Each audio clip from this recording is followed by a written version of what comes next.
نن سبا په دې سوشل میډیا باندې په علماو پسې دا خلک لګیا دي چې ته یو کس مړلی وي هغه چې ته رباب پسې خفه و غریب پسې چل شوی زړه ټک کړی چاودلی څو خلک هو مې کیسې نه خبر زه پرون دې کیسې نه خبر شو یو څو ورځې چې مې کتو رباب کته او رباب بره ما یې داسې وه خلک لګیا سي هوا به رالوتي په پښتنو باندې د رباب ځکه چې اختر را روان دي بیا نن مې دا مسله وکته چې دا څه کیسه ده نو دا یو هلک چې د مړلی و رباب ورسره و رباب نه منع کړی و او بیا چې دی مړ شوی ده او په دغه غم کې مړ شوی ده نو اوس رباب او رباب والا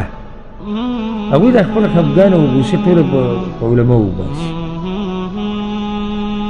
بلکې نن مې یو ویډیو وکته چې د هغه په غم کې د هغه هلک په غم کې ډمان راوستي دی او رباب ټنګی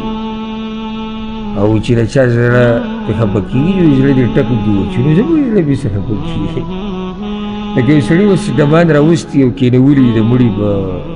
موږ چې ورته بعضو ته فاتحه وایي یا لاسنیوکې په لاسنیوکې ناستې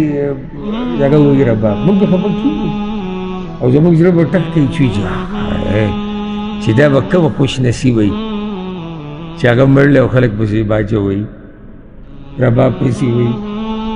دا خو طبعي طرف ته روانې ده په خبره ځان پوه کول پکار دي چې الله رباب نه حرام کړی که نه علي به نشي حرام کړی دا یاده کړئ او الله حرام کړی دی نو مور داسې بچی نه دی راوړی سره د پیریانو او انسانان او ملایک او چې څومره مخلوقات ترې راجمع شي دوی نشي حلالولی لکه چې رب حرام کړی دی نو خبره مې دا کوله چې د علیم په یو شي حلالولو حرامولو کې څه کار نشتی بس دی به پیغام د الله رسوي خلکو ته